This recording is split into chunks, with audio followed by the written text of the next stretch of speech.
Selamat sore pemirsa Berita Nusantara, kembali menyapa Anda pada sore hari ini. Selama 1 jam ke depan kami akan sajikan berita aktual untuk Anda. Bersama saya Yulia Lanianti, inilah Berita Nusantara selengkapnya.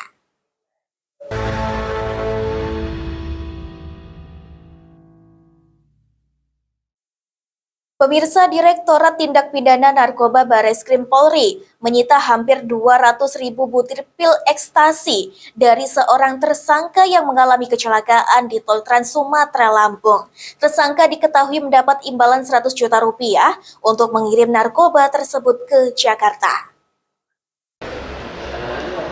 Direktorat Tindak Pidana Narkoba Badan Reserse Kriminal Polri menyita 194.631 butir pil ekstasi dan 3.869 gram bubuk ekstasi dari tersangka MR yang merupakan kurir narkoba di Tol Trans Sumatera Lampung. Dalam konferensi pers yang digelar di Bareskrim Polri Jakarta Selasa 25 November, Wakil Direktur Tindak Pidana Narkoba Mabes Polri, Komisaris Besar Polisi Sunario mengatakan, tersangka MR membawa barang haram tersebut atas perintah tersangka berinisial U yang saat ini masuk dalam daftar pencarian orang atau DPO. Ia menjelaskan ratusan ribu pil ekstasi yang dibawa dari Palembang tersebut direncanakan untuk diedarkan di Jakarta. Sunario menyebut bahwa tersangka MR diberikan imbalan pengantaran sebesar 100 juta rupiah. Kegiatan ini sudah kedua kalinya. Kedua kalinya. Yang pertama itu 3 bulan yang lalu dengan jasa daripada tersangka pada saat itu adalah sebesar 100 juta. Ya, untuk kehidupannya sehari-hari, kebutuhannya sehari-hari, mungkin namanya manusia kan, pasti untuk kebutuhannya sehari-hari gitu.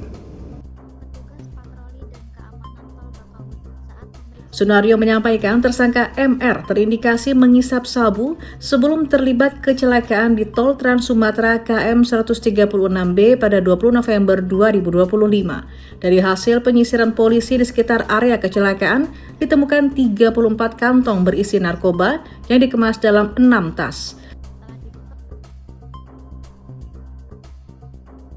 Kepala Dinas Perhubungan Kota Medan Erwin Saleh ditahan penyidik Pitsus Kejaksaan Negeri Medan.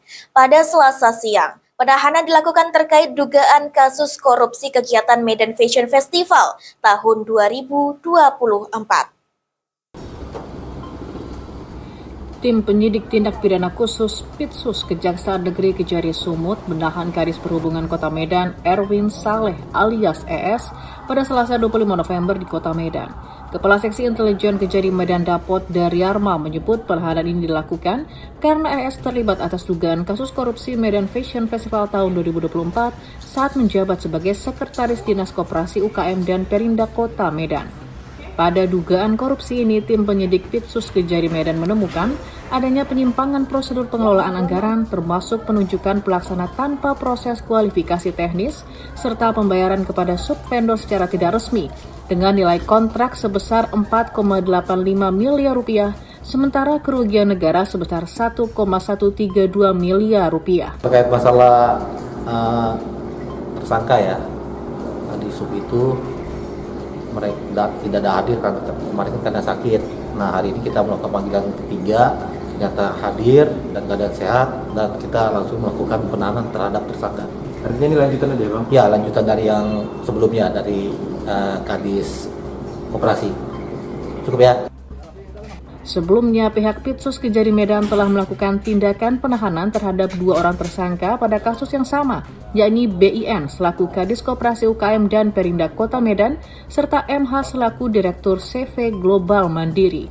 Para tersangka dijerat pasal 2 ayat 1 Jungto pasal 3 Jungto pasal 18 Undang-Undang Nomor 20 Tahun 2001 tentang pemberantasan tindak pidana korupsi, Jungto pasal 55 ayat 1 ke 1 KUHP dengan ancaman hukuman minimal 4 tahun penjara dan maksimal seumur hidup. Pemirsa, penemuan mayat membusuk berjenis kelamin perempuan, kepalanya nyaris terputus tersangkut di tumpukan bambu di bendungan air di Banyuwangi, menggegerkan warga sekitar. Proses evakuasi juga berjalan dramatis, mengingat air sungai bendungan sedang meluap setelah diguyur hujan pada Rabu 26 November petang. Warga desa Karangdoro, Kecamatan Tegalsari, Banyuwangi, Jawa Timur geger setelah ditemukannya sesosok mayat yang membusuk yang kepalanya nyaris terputus tersangkut di tumpukan bambu di bendungan air desa setempat pada Rabu petang. Proses evakuasi yang dilakukan oleh anggota Polsek setempat yang dibantu oleh warga juga berjalan dramatis, mengingat aliran sungai bendungan sedang meluap setelah diguyur hujan. Sebelum tersangkut di tumpukan bambu, warga melihat ada mayat yang hanyut dari atas bendungan. Namun warga belum dapat memastikan bahwasannya mayat yang hanyut tersebut manusia atau hewan. Setelah tersangkut di tumpukan bambu, warga memastikan kembali dan melihat adanya kaki serta tangan-tangan yang identik dengan manusia. Warga langsung melaporkan ke pihak kepolisian. Setelah dilakukan evakuasi, ada warga yang mengaku salah satunya keluarganya hilang, namun saat di cross-check, warga tersebut tidak dapat memastikan mayat tersebut dari pihak keluarganya atau bukan, karena kondisi mayat sudah rusak parah. Selamat malam. Pada hari Rabu, pada jam 16 ini tadi kita mendapat laporan dari warga bahwa ada penemuan mayat di sungai atau dam Garagung, Dusun Desa Karangdoro, Kecamatan Tegalsari. Untuk ciri-cirinya yaitu berjenis kelamin perempuan, umur sudah dewasa, perkiraan di atas 50 tahun. Kondisi mayat ditemukan seperti apa? Ini tadi kondisinya sudah membusuk dan setelah ini kita lakukan identifikasi untuk menentukan identitasnya. Dan mungkin bisa jelaskan awal mula penemuan ini dari siapa yang mengetahui? Yang mengetahui tadi Pak Kepala Disub. Maka itu sedang berada di sungai.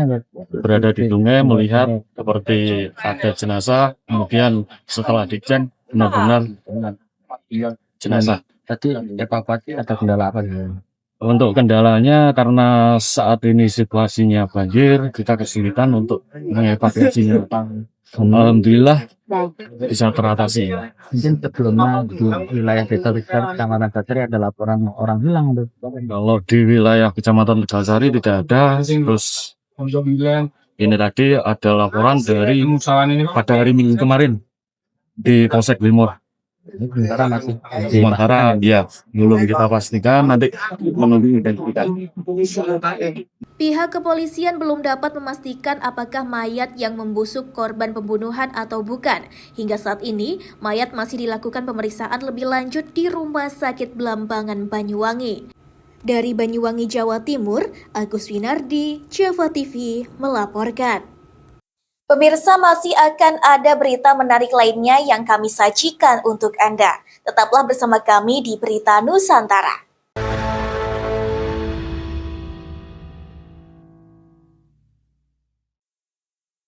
Pemirsa, Persik Kediri menegaskan target 3 poin saat menjamu Semen Padang FC di Stadion Brawijaya. Pelatih Ong Kim Swe menyebut kemenangan merupakan harga mati untuk memutus tren 6 laga tanpa kemenangan. Terpuruk dalam 6 laga tanpa menang, Persik Kediri memasang target besar untuk rebound di laga kandang pekan ke-14 Liga Super Indonesia musim 2025-2026. Pelatih Ong Kim Swe menegaskan fokus dan determinasi harus muncul sejak menit pertama, terutama saat tim bermain di depan publik sendiri. Ong menjelaskan seluruh skuad telah memahami kondisi sulit yang dihadapi. Kekompakan dan mentalitas menjadi bagian penting untuk keluar dari tren negatif. Evaluasi tim dilakukan pada 2 aspek utama, penyelesaian akhir dan pencegahan gol mudah. Ong Kim Swe mengisyaratkan tidak akan melakukan rotasi besar-besaran, melainkan pertukaran beberapa posisi untuk mencari kombinasi paling efektif.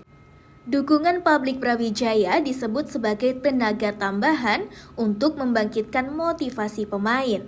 Di sisi lain, Semen Padang datang dengan modal kemenangan atas Jepara yang berpotensi meningkatkan motivasi tim lawan. Namun Ong menegaskan, kondisi sulit yang dialami Persik justru harus menjadi api pemicu kebangkitannya. Senada dengan pelatih, pemain Persik Kediri Hen Herdiana menegaskan aspek mental menjadi kunci di lapangan. Pertandingan Persik Kediri vs Semen Padang FC dijadwalkan kick-off pukul 15.30 waktu Indonesia bagian Barat di Stadion Brawijaya. Laga ini digelar tanpa supporter tim tamu dan menjadi penentu arah langkah Macan Putih untuk fase selanjutnya musim ini. Abi Madian, Java TV, melaporkan. Pelatih Semen Padang FC Dejan Antonik melontarkan keluhan keras terkait kondisi lapangan Stadion Brawijaya Kediri saat memimpin official training jelang laga kontrak Persik Kediri. Kunjungan Semen Padang FC ke Stadion Brawijaya Kediri jelang laga krusial kontra Persik langsung diwarnai kritik pedas dari pelatih Dejan Antonik.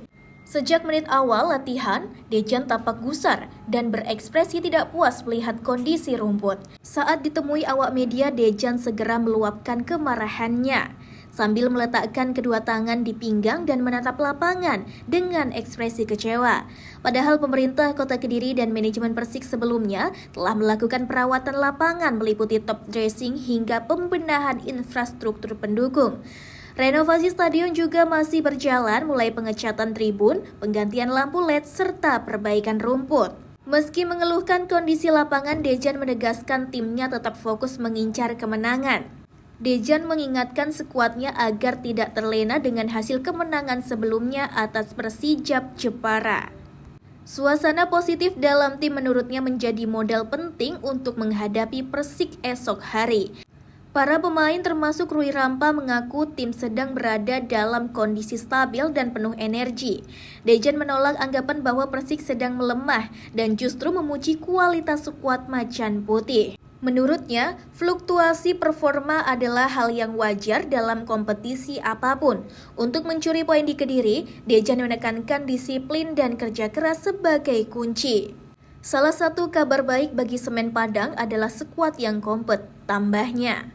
Abi Madian, Java TV, melaporkan. Pemirsa, masih akan ada berita menarik lainnya yang kami sajikan untuk Anda. Tetaplah bersama kami di Berita Nusantara.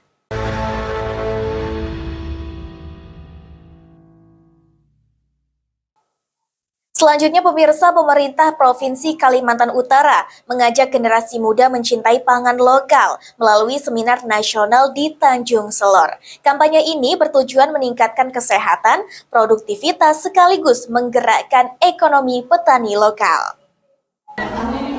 Pemerintah Provinsi Kalimantan Utara mendorong generasi muda untuk lebih mencintai pangan lokal. Melalui Seminar Nasional Pangan Lokal Beragam, Bergizi, Seimbang, dan Aman (B2SA), para akademisi, pelajar, mahasiswa, dan pelaku UMKM diajak untuk mempopulerkan makanan lokal yang sehat sekaligus bernilai ekonomi. Saat dijumpai antara Selasa 25 November, staf ahli bidang ekonomi, pembangunan, dan hubungan antar lembaga Setda Kalimantan Utara, Wahyuni Nusban menjelaskan, dengan mempopulerkan pangan lokal, maka ekonomi petani akan bangkit. Bicara pangan lokal tidak hanya makanan, tapi di situ ada ekonomi dan kesehatan. Seperti yang kita ketahui, kita banyak sekali mempunyai pengusaha pangan lokal. Dengan kita mempopulerkan, kemudian mempromosikan pangan lokal, maka ekonomi daerah akan bangkit. Kemudian seperti yang kita ketahui, pangan lokal itu mempunyai kandungan serat yang lebih baik, sehingga juga akan membuat generasi muda kita sesuai dengan tema generasi muda yang sehat dan produktif. Sekretaris Dinas Pertanian dan Ketahanan Pangan Kalimantan Utara, Diana Risawati, menjelaskan, tantangan terbesar saat ini adalah gempuran makanan modern dari budaya barat yang masih diminati anak muda. Oleh karena itu, pelaku UMKM diharapkan bisa berinovasi, menciptakan pangan lokal yang modern dan menarik agar tetap bersaing di pasar. Kita berharap ada inovasi yang terus-menerus agar masyarakat tidak merasa bergengsi lah dengan mengkonsumsi pangan lokal bila mana sudah dimodif dengan makanan-makanan yang sifatnya modern, dan saya pikir dari diri sendiri juga dulu, artinya cinta pangan lokal benar-benar dari hati gitu. Berdasarkan data Kementerian Kesehatan, tingkat obesitas pada generasi muda meningkat 2 kali lipat dalam 10 tahun terakhir, dari 10,5% menjadi 21,8%. Konsumsi pangan lokal yang kaya serat diharapkan menjadi solusi untuk menghindarkan generasi muda dari resiko obesitas. Pemirsa, Presiden Prabowo Subianto akan menghadiahkan motor listrik bagi para penyuluh KB dan PLKB. Bantuan ini diberikan untuk mempermudah penyaluran program MBG kepada ibu hamil, menyusui, serta balita non-PAUD. Presiden Prabowo Subianto bakal memberikan hadiah berupa motor listrik untuk penyuluh keluarga berencana KB dan petugas lapangan keluarga berencana PLKB. Hal tersebut disampaikan Menteri Kependudukan dan Pembangunan Keluarga Menduk Bangga sekaligus Kepala Badan Kependudukan dan Keluarga Berencana Nasional BKKBN Wihaji usai menghadiri rapat terbatas bersama Presiden Prabowo Subianto di Istana Kepresidenan Jakarta Selasa 25 November. Wihaji mengatakan bantuan motor listrik itu diberikan sebagai bentuk apresiasi terhadap partisipasi tim pendamping keluarga TPK dalam membantu pelaksanaan program MBG. Menurut Wihaji, diketahui saat ini ada 597.898 tim pendamping keluarga yang mendukung program makan bergizi gratis MBG khusus ibu hamil, ibu menyusui, dan balita non-PAUD. Dari jumlah tersebut, sebanyak 42.163 tim melakukan tugas distribusi MBG. Bapak Presiden tadi menyampaikan akan memberikan bantuan motor kepada seluruh penyuluh di Indonesia untuk meringankan sekaligus bekerja dalam mendistribusikan MBG. Motor ini khusus para penyuluh KB dan PLKB. Adapun program makan bergizi gratis MBG khusus ibu hamil, ibu menyusui, dan balita non-PAUD saat ini telah mencapai 3 juta penerima manfaat.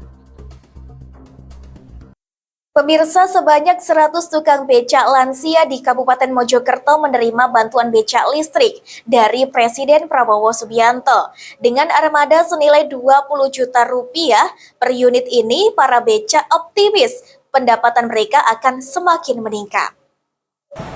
Dari total sebanyak 1.200 warga lansia Kabupaten Mojokerto, Jawa Timur yang berprofesi sebagai tukang becak, sebanyak 100 warga diantaranya menerima bantuan armada becak bertenaga listrik dari Presiden Prabowo Subianto.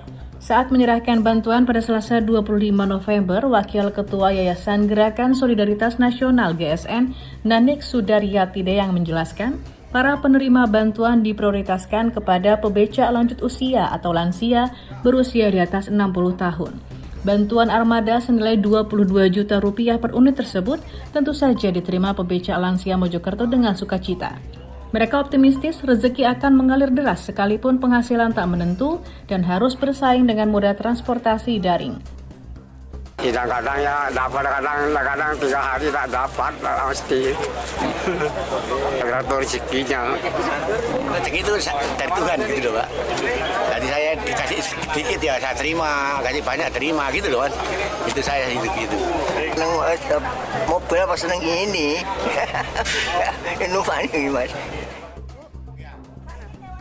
Sementara itu, Nanik SD yang memberikan semangat kepada penerima bantuan becak listrik yang diproduksi menggunakan dana pribadi Presiden Prabowo. Ia mengatakan suspensinya becak listrik ini lebih empuk, lajunya lebih cepat, sehingga penumpang akan memilih becak listrik karena lebih nyaman dalam perjalanan. Ini nanti nggak makin laku, karena terbukti Mas yang sudah kita berikan tuh pendapatannya 2-3 kali meningkat, bahkan ada yang 4 kali meningkat. Orang juga senang naik becak listrik kan, maksudnya jadi lain, situasinya lain.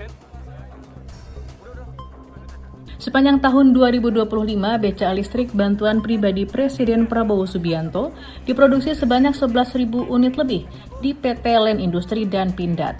Jumlah yang telah disalurkan kepada tukang becak lansia di berbagai daerah se-Indonesia sebanyak 2.300 unit. Pemirsa, masih akan ada berita menarik lainnya yang kami sajikan untuk Anda. Tetaplah bersama kami di Berita Nusantara.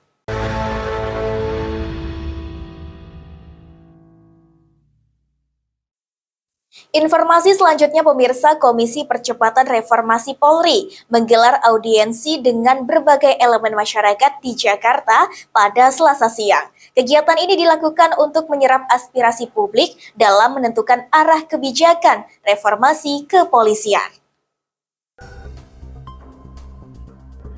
Komisi Percepatan Reformasi Polri menggelar audiensi dengan berbagai elemen masyarakat untuk merumuskan arah kebijakan reformasi Polri.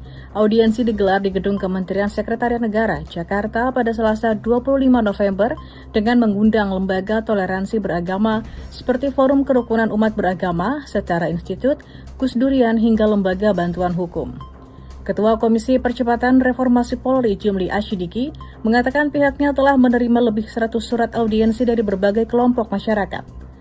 Jimli mengaku Komisi Percepatan Reformasi Polri memang membuka ruang partisipasi publik pada bulan pertama pembentukan dan mulai memilih arah kebijakan reformasi pada bulan kedua. Sekretariat akan melakukan pendataan, kira-kira nanti ada yang perlu kita putuskan.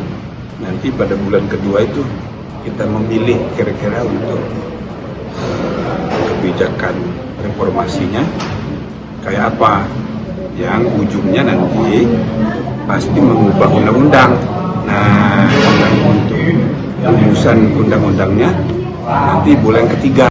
Adapun dalam audiensi hari ini, kelompok masyarakat yang hadir menyampaikan berbagai masukan, mulai dari pencegahan praktik suap, termasuk jual beli jabatan di kepolisian, kemudian kebebasan beragama dan berkeyakinan, tak terkecuali kemudahan pendirian rumah ibadah. Kami menyampaikan aspirasi kepada tim agar dalam konteks kebebasan beragama berkeyakinan, reformasi kepolisian itu mesti dilakukan antara lain dengan mendorong agar kelembagaan internal kepolisian itu bisa melakukan tindakan bukan saja yang bersifat menegakkan hukum, tetapi juga melakukan pencegahan. Jadi langkah preventif untuk mencegah agar tidak terjadi restriksi, tidak terjadi bahkan persekusi terhadap minoritas. Adapun format dan arah kebijakan reformasi kepolisian ditargetkan rampung pada akhir Januari 2026. Pemerintah Provinsi Kalimantan Utara menegaskan komitmen mendukung penuh pemekaran calon daerah otonomi baru. Langkah ini dinilai penting untuk mempercepat pemerataan pembangunan dan kesejahteraan masyarakat, terutama di wilayah perbatasan.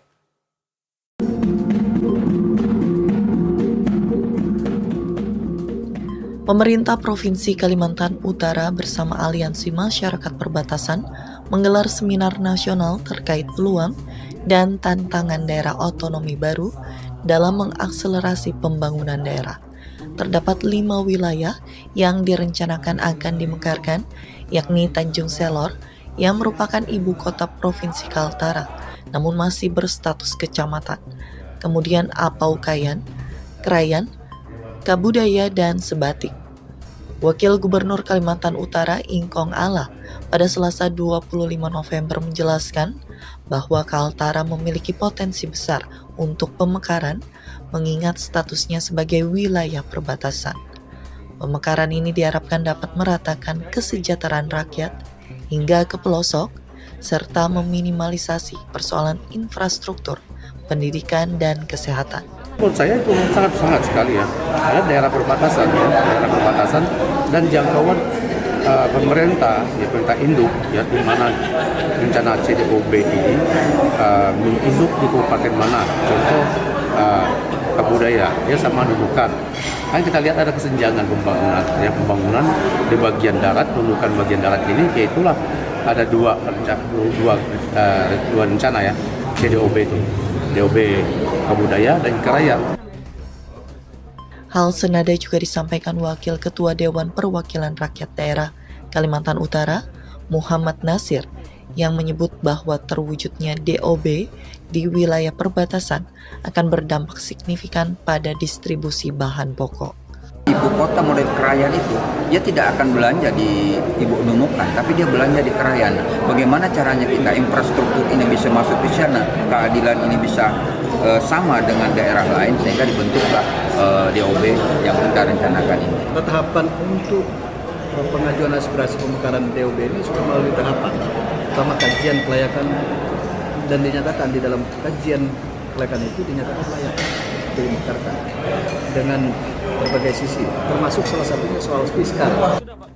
Masing-masing wilayah CDOB ini juga dinilai memiliki potensi sumber daya alam yang menjanjikan, mulai dari tambang batu bara, emas, kehutanan, hingga hasil perikanan yang siap dikembangkan pasca pemekaran.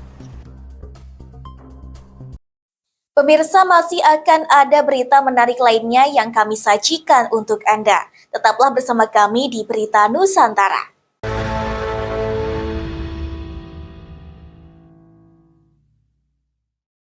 Di tengah keterbatasan penglihatan, Rasino, seorang guru tunanetra di SMK 8 Surakarta, tetap setia mengajarkan seni karawitan dan pedalangan sejak tahun 2017. Semangatnya menjadi inspirasi bagi para siswa.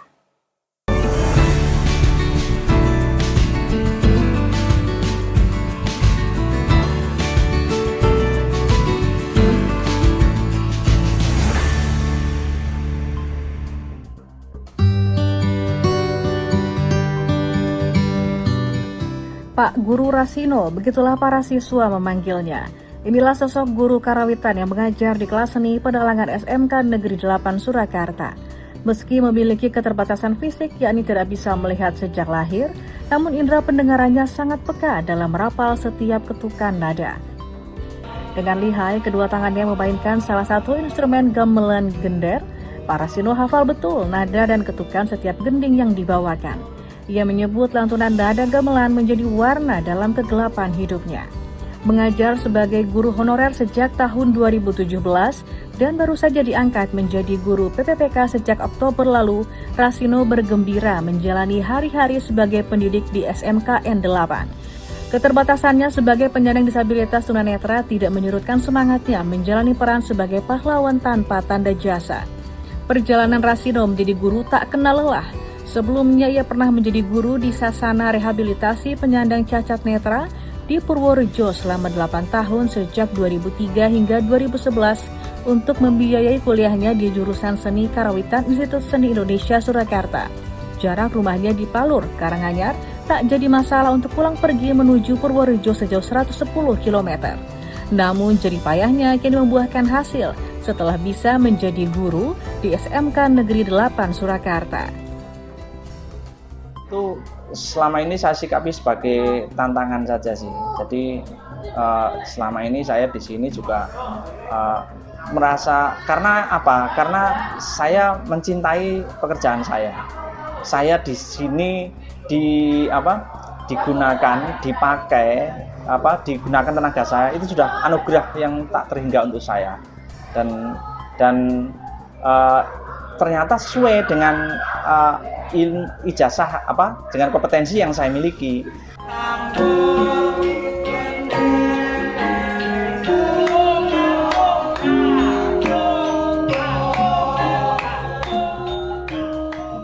Walaupun memiliki keterbatasan, namun Rasino mengaku selama menjadi guru di jurusan pedalangan ini belum pernah mengalami pelecehan dari para siswanya. Justru para siswa memberikan rasa hormat yang tinggi kepadanya. Para siswa juga mengaku materi yang disampaikan Pak Rasino mudah diterima dan dipahami dengan cepat. Saya sangat kagum dengan Pak Rasino, dengan kelebihannya itu bisa mengajar teman-teman saya dan saya sendiri dengan kelebihan yang saya cukup, itu sangat membuat saya kagum. Materi yang disampaikan mudah diterima nggak sih? Mudah, sangat mudah sekali. Saya sangat senang diajar oleh Pak Rasino. Bagi saya cukup menyenangkan dan cukup asik, dan saya cukup salut kepada Pak Rasino karena dengan beliau yang mempunyai kekurangan, tapi beliau juga mempunyai kelebihan, bisa mengajar putra-putra didiknya dengan baik.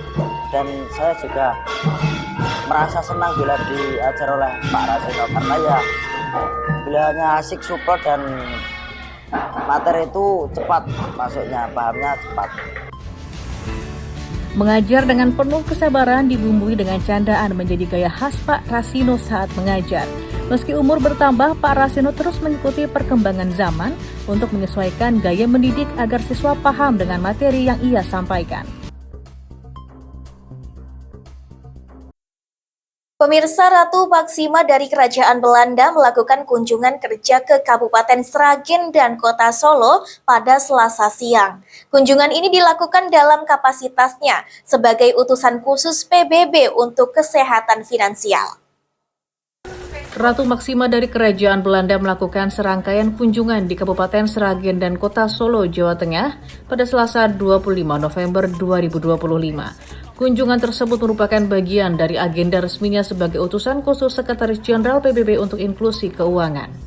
Pada kesempatan ini, Ratu Maksima berkunjung ke beberapa lokasi, salah satunya di Kampung Batik, Laweyan, Solo. Di Kampung Batik, Laweyan, ia membahas kesehatan finansial bersama para pelaku UMKM setempat. Maksima mengaku terkesan dengan kota Solo. Ia menyebut Solo sebagai tempat yang luar biasa karena memberinya kesempatan berbicara dengan berbagai lapisan masyarakat. Melalui dialog dengan berbagai lapisan masyarakat, ia ingin memahami bagaimana masyarakat Indonesia menyiapkan diri menghadapi resiko mulai dari kecelakaan, hilangnya pendapatan, hingga kewajiban membantu orang tua atau keluarga yang dikenal sebagai sandwich generation. It's been my first day here, my visit in Indonesia, in Solo, a wonderful place, where I had the chance to speak to different kinds of people, workers in the garment industry, students, planning for the future, but also a wonderful group of ladies that are actually doing batik, but also other types of entrepreneurs, micro-entrepreneurs that actually with that they're actually paying the education of the children. And the whole idea of these conversations is to learn what are the financial realities of these three different groups, how do they actually make the day-to-day expenses work so they can actually make it to the end of the month. Salah satu mahasiswa asal UGM mengaku senang berkesempatan bertatap muka secara langsung dengan Ratu Maksima dan berdiskusi masalah keuangan.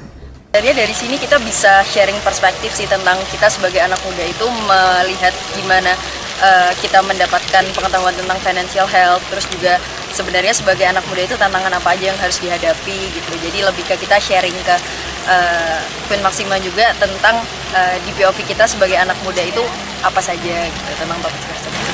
Ratu Belanda menambahkan Indonesia telah membuat pencapaian luar biasa dengan 80% masyarakatnya memiliki rekening bank. Namun pihaknya menekankan inklusi keuangan tidak cukup berhenti pada kepemilikan rekening, namun juga bagaimana bisa membantu masyarakat bisa melewati tantangan dan memberikan perlindungan finansial.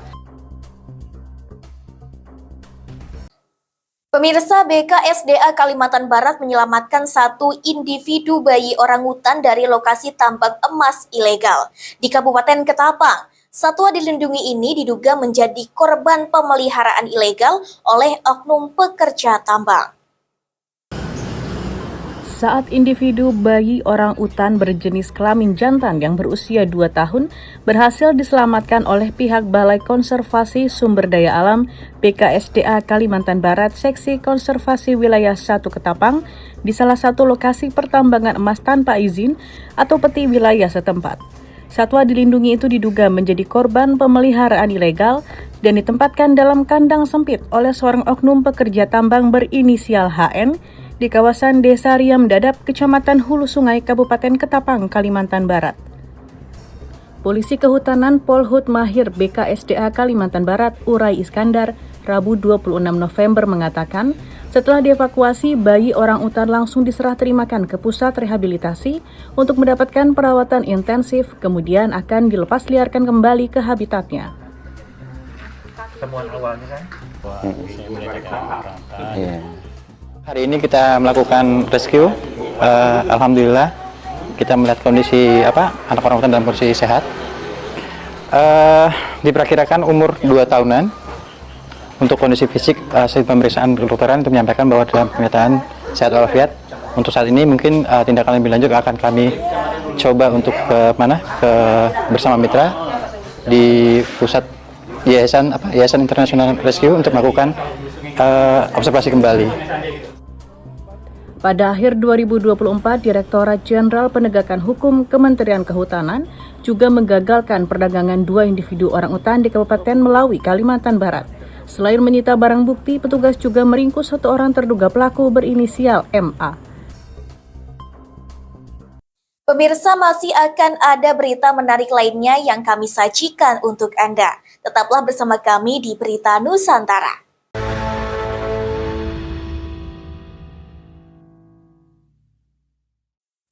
Informasi yang pertama, pemirsa, Balai Pengelolaan Daerah Aliran Sungai Kapuas, Kalimantan Barat merehabilitasi 1.600 hektar lahan kritis di kawasan hutan lindung Kabupaten Kuburaya. Program ini digelar bertahap dalam rangka Hari Menanam Pohon Indonesia 2025, sekaligus untuk memulihkan ekologi dan meningkatkan ekonomi masyarakat. Program rehabilitasi 1.600 hektar lahan kritis digelar secara bertahap oleh Balai Pengelolaan Daerah Aliran Sungai (BPDAS) Kapuas, Provinsi Kalimantan Barat di kawasan hutan lindung Desa Pinang Dalam, Kabupaten Kuburaya. Selain dapat memulihkan fungsi ekologis, kegiatan dalam rangka memperingati Hari Menanam Pohon Indonesia tahun 2025 itu juga dipastikan bisa memberikan manfaat ekonomi jangka panjang bagi masyarakat melalui penanaman berbagai tanaman produktif. Kepala BPDAS Kapuas Kalimantan Barat, Masir, Selasa 25 November mengatakan, rehabilitasi kawasan lindung dapat menciptakan iklim mikro dan menyediakan potensi hasil hutan bukan kayu ramah lingkungan, seperti madu, buah, atau tanaman berskema agroforestry. Data lahan kritis hasil review tahun 2024, lahan kritis yang ada di Kalimantan Barat ini kurang lebih ada 680.000 hektar. Itu sebagian besar itu malah ada di lokasi APL dibandingkan di dalam kawasan hutan. Kita berharap BPDAS dengan melakukan RAL nanti mengurangi lahan kritis yang ada di Kalimantan Barat. Untuk mendukung program rehabilitasi hutan dan lahan tahun 2026 di Kalimantan Barat, BPDAS Kapuas telah menyiapkan 400.000 jenis bibit tanaman produktif yang bisa dimanfaatkan oleh semua lapisan masyarakat, baik individu maupun korporasi secara gratis. Pemirsa, Gubernur Sumatera Selatan Herman Deru meresmikan pengoperasian jalan layang Gandung di Kota Palembang yang rampung lebih cepat dari target. Kehadiran infrastruktur ini disambut antusias warga karena diharapkan mengakhiri persoalan kemacetan yang telah berlangsung bertahun-tahun. Jembatan layang kita resmikan. Pembangunan slab on pile di Jalan Letu Akarim Kadir atau Jalan Layang Gandus telah selesai dan resmi beroperasi pada Selasa 25 November. Infrastruktur jalan layang di sudut kota Palembang ini rampung lebih awal dari target penyelesaian pada Desember 2025 dengan menggunakan anggaran pendapatan dan belanja daerah APBD provinsi sebesar 7,43 miliar rupiah. Realisasi pembangunan jalan layang Gandus dibantu pemerintah Kota Palembang dengan membebaskan 2 persil rumah di lokasi pembangunan. Gubernur Sumatera Selatan Herman Deru mengatakan, peningkatan infrastruktur di Gandus menjadi upaya pemerintah menyertakan pembangunan antar wilayah di Palembang. Gandus ini tidak luput dari perhatian pemerintah provinsi, pemerintah kota, untuk terus dibangun dan disetarakan. Jadi kalau baca uang tinggal di Gandus itu jadi bangga, sebab inilah salah satu cadangan yang masih sangat memungkinkan dalam mengurai jumlah penduduk di Kota Palembang yang hampir 2 juta, Pak Oli? Iya, 1,8. Hampir 2 juta. Tantangannya sebenarnya kan di masalah pembebasan lahan, tapi tadi sudah disampaikan pembebasan lahannya masyarakat di sini proaktif sehingga pembebasan lahan bisa cepat selesai, pembangunan bisa cepat dilaksanakan. Beroperasinya jalan layang Gandus langsung disambut antusias warga. Kehadiran infrastruktur tersebut mengakhiri kesulitan mobilitas akibat kondisi jalan yang rusak hingga kerap tergenang air saat sungai musim meluap selama bertahun-tahun. Dari 8 tahun kami menderita. Ini yang tercebur, yang kebasahan, lewat nak susah, anak sekolah yang nak begawe susah selama ini. Hari ini alhamdulillah sudah diresmikan jalan ini, kami sangat berterima kasih banyak. Pemerintah menilai Kecamatan Gandus merupakan kawasan strategis untuk industri, sehingga dengan pengoperasian jalan layang ini, akses ke daerah Gandus terbuka dan diharapkan dapat mendorong minat investor untuk berinvestasi di wilayah tersebut. Pemirsa, pemerintah Kabupaten Tanah Datar meminta agar masyarakat yang tinggal dekat lereng perbukitan serta aliran sungai terutama yang berhulu dari Gunung Merapi untuk waspada dan mengungsi ke tempat lain yang lebih aman. Bupati Tanah Datar Eka Putra meminta masyarakat yang tinggal di dekat lereng perbukitan serta aliran sungai, terutama yang berhulu dari Gunung Merapi, untuk waspada serta mengungsi sementara sebagai langkah antisipasi kemungkinan terburuk dampak dari anomali cuaca monsun Asia yang memicu cuaca ekstrim hingga ke ranah Minang. Hal itu disampaikannya usai meninjau sejumlah lokasi terdampak bencana alam akibat hujan intensitas lebat di Kabupaten Tanah Datar Selasa 25 November. Eka menyebut setidaknya terdapat 3 daerah di Kabupaten Tanah Datar yang terdampak cuaca ekstrim sejak Jumat 21 November. Ketiga daerah itu ialah Batipu, Batipu Selatan, dan 10 Koto. Di mana dari ketiga daerah tersebut, Batipu Selatan menjadi daerah terdampak cukup parah akibat cuaca ekstrim dengan dampak kerusakan terhadap rumah warga hingga unit jembatan provinsi yang putus total. Ya, makasih. Terkait hujan masih terus turun sampai saat ini, saya menghimbau warga masyarakat yang rumahnya di bantaran sungai agar segera mengungsi sementara dulu, ya. Jangan dekat sungai, mengungsi, dan kami himbau kepada pemerintahan nagari camat untuk memfasilitasi atau menghimbau warganya untuk mengungsi minimal di kantor wali nagari dulu sementara. Lebih lanjut, Eka meminta kepada semua pihak, terutama masyarakat, untuk tidak panik dan selalu meningkatkan kewaspadaan. Selain itu, dirinya juga memastikan seluruh kebutuhan masyarakat yang berada di pengungsian akan dipenuhi oleh pemerintah kabupaten hingga cuaca mereda atau status siaga darurat bencana banjir dan longsor dicabut. Pemirsa, informasi tadi sekaligus menjadi penutup perjumpaan kita kali ini. Saya Yulia Lanianti beserta seluruh tim redaksi yang bertugas pamit undur diri. Terima kasih atas kebersamaan Anda dan sampai jumpa.